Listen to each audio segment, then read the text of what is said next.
Bonjour Kaori, je viens de finir un cours d'anglais avec une femme qui s'appelle Nancy et qui vient de Hong Kong. Et on a parlé pendant 1 heure et demie de ce qui se passe à Hong Kong. On n'a pas fait de cours, on a simplement parlé de ce qui se passe et c'est terrible parce que les médias ne parlent pas de la vérité. Alors là, j'ai trouvé un site. Hein, c'est pas vraiment ce site-là. Il y avait une vidéo une personne qui a protesté. Attends, je vais voir si je peux pas trouver l'autre. J'utilise Firefox. Non, c'est pas là. Ah oui. Voilà. Il y a un site qui s'appelle Hong Kong Free Press qui parle un peu de ce qui se passe et qui disent en fait que les étudiants qui protestent sont payés par la CIA et ils ont jusqu'à 4 000 $ par mois pour protester. Donc le gouvernement de Hong Kong a accepté certaines demandes des étudiants, mais les étudiants les ont refusées et parce qu'ils continuent à gagner de l'argent. Donc plus ils font un bordel, plus ils sont payés. Voilà, c'est ce qui se passe un petit peu. Et là on a là c'est un étudiant qui a fait un bordel. Voilà, donc tu peux regarder si tu veux, si tu es intéressé. Je pense que c'est intéressant de voir ce qui se passe à Hong Kong parce que ça montre que il y a eu une intervention américaine à Hong Kong et il y a un vrai bordel. Il y a eu des universités qui ont été détruites, le métro, il y a eu des bombes. Je crois que c'était il y a 2 jours, c'était mardi. Un centre commercial a été détruit complètement. Voilà. Voilà, les universités ferment. Voilà, parce qu'il y a tellement de bordel. Et je pense que c'est important de savoir ce qui se passe. Parce que ça montre que on a eu une intervention américaine, et toujours, qui fait un bordel, parce que, en fait, ce qui se passe, c'est que on a des étudiants qui veulent la démocratie, qui ne veulent pas que Beijing vienne intervenir à Hong Kong. Et en fait, c'est pas vraiment ce qui se passe. On voit des étudiants qui n'en ont rien à faire de la démocratie, de la liberté, et qui sont là pour récolter de l'argent, pour avoir des crédits pour l'université. In English quickly, in Hong Kong right now, what's going on is there is like a background to these events, and there are like a lot of CIA offices in Hong Kong, just so you know. And the presence of the CIA in Hong Kong is pretty huge, pretty heavy. And there are many students right now, they are paid to riot. So they give this impression, oh, they are poor and everything. But in fact, they receive a lot of money, way more than what I'm making right now, to riot and to make a mess. And the Hong Kong, the Hong Kongese government accepted some of the requirements from the students, but the students started to say, no, it's too late now. No, we're going to just continue. So there is no communication possible with the students. They are just here to make a mess because they receive money. And from the CIA, from America, they get also they can get also college credits, meaning they can go to the Ivy colleges, get college credits. And so, there is something fishy going on behind. And so just for you to be aware, don't trust the mainstream media. Do not trust it. Yeah, definitely. Anyway, so on va revenir à notre Skype. Et là, c'est en fait, là aujourd'hui, on est jeudi. C'est le 14 novembre. Et là, je te fais la session du jeudi. C'est quand ça? 24 novembre. 24? C'était plus jeudi. Ok. Je pense qu'on a... Ah non, on n'avait pas utilisé Skype. Je crois qu'on avait utilisé Google Hangouts. Alors attends. Petite confusion de ma part. Et voilà, t'es là. Alors, désolé, je réouvre tout ça. Parce qu'on avait eu une session juste avant Halloween.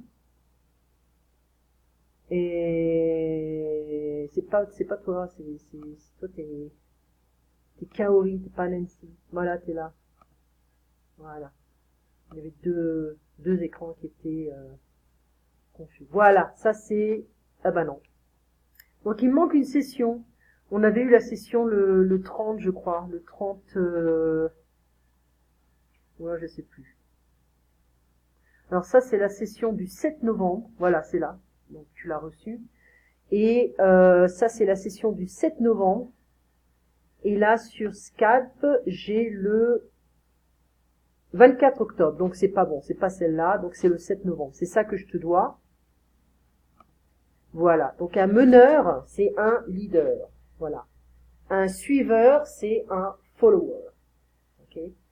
Une voiture d'occasion, on va dire d'occasion avec I-O-N. Voilà, c'est used car. Ou alors une voiture d'occasion. D'accord. Alors, je devais t'envoyer le journal Les Échos qui parlait en fait de la fusion Fiat-PSA. Et il y a eu un décès.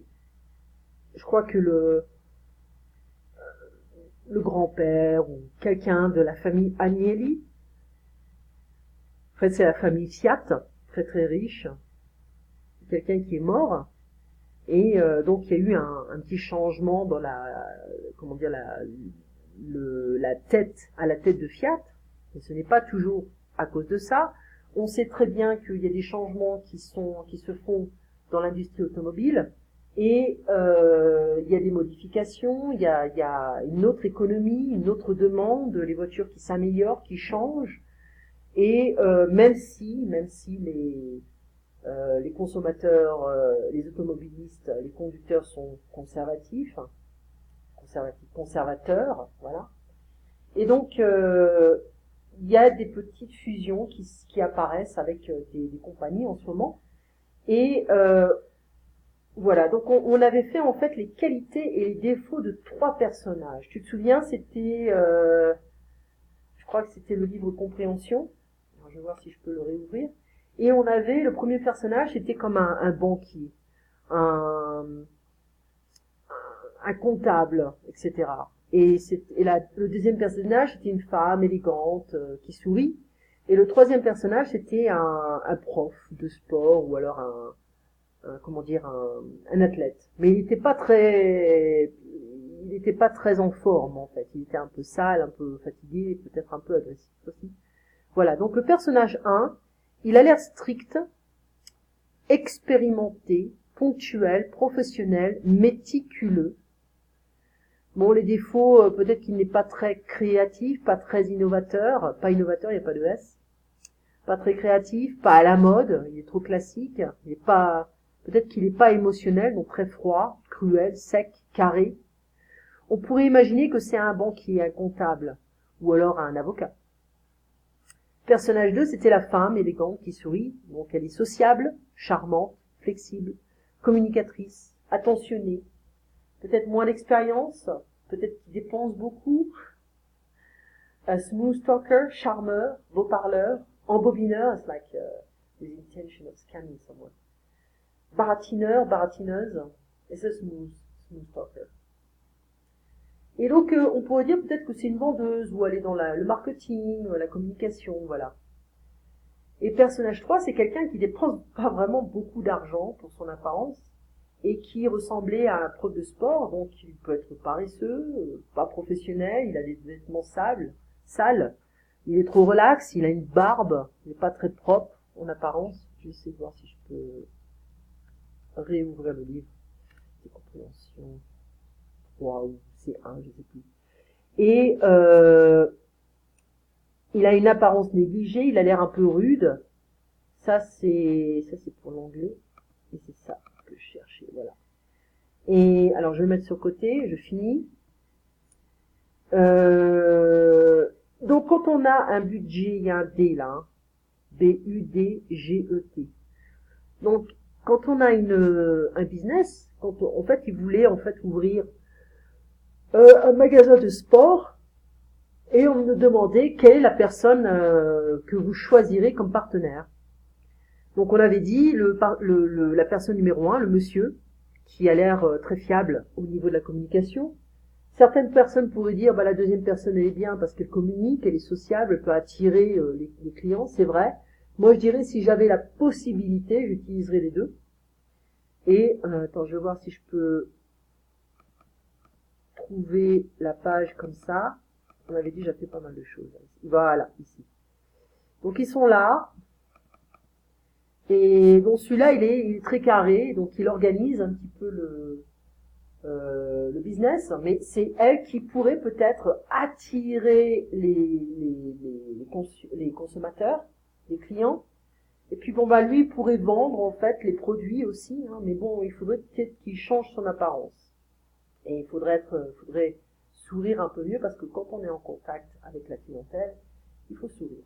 Voilà. Donc, quand on a un budget, il faut le gérer, to manage. Alors, quel genre de vendeurs on trouve, par exemple, à Decathlon ou REI? Eh ben, on a des vendeurs qui sont jeunes, dynamiques, en forme, sportifs, athlétiques. Okay. Donc, on va pas acheter des produits de sport à une personne qui vend des produits de sport et qui a 90 ans. C'est une image qui est un peu fausse. Voilà, on veut pas ça. Donc, the brands, c'est les marques. Okay. Donc voilà, on avait décidé, peut-être la première personne, c'est mieux. Mais aussi, il faudrait peut-être avoir une personne qui nous permet de vendre. Voilà, mais bon, moi je pourrais vendre, ou alors je pourrais faire le marketing, la communication. Ça dépend du budget qu'on a, si on peut employer 2 personnes, ou une seule personne, ou alors 3 personnes. Voilà. Tout dépend du budget que l'on a au départ. Ensuite, j'aime les vêtements fabriqués en France. Voilà, ça dépend. Made in France, c'est pas toujours vrai. Et une couturière. Une couturière is a tailor.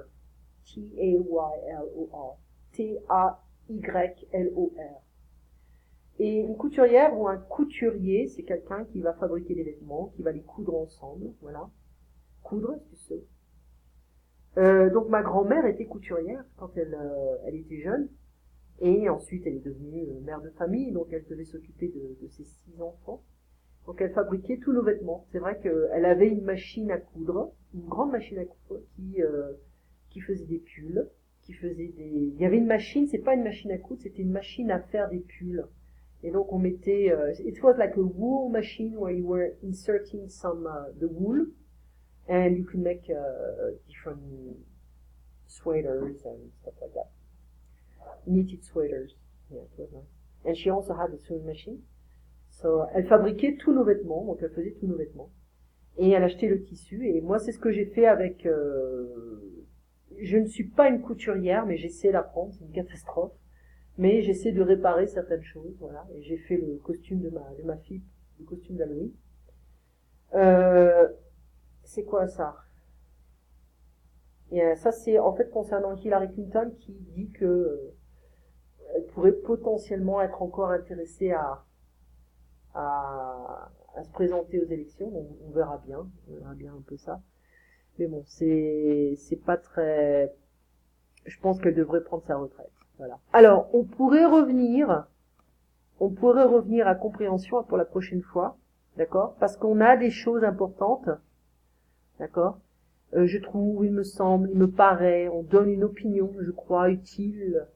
Je crois que... Donc ici, qu'est-ce qu'on nous dit? L'éducation a pour but de développer les connaissances d'une personne, mais aussi de lui enseigner les règles de conduite en société. Être bien éduqué, c'est avoir une bonne éducation. Un éducateur ou une éducatrice s'occupe d'éduquer les jeunes. L'éducation physique, c'est le sport à l'école. On disait le EPS, l'éducation physique et sportive. Si vous lisez un livre avec intérêt, avec beaucoup d'intérêt, c'est qu'il est intéressant. Quand on s'intéresse à quelque chose, on est intéressé. Si on a intérêt à faire quelque chose, c'est qu'il est préférable de faire cette chose. Alors, je vais donner un exemple. Tu as intérêt à faire tes devoirs. You're better off doing your homework. Ok? C'est ce que je dis à ma fille. tu as intérêt à faire tes devoirs.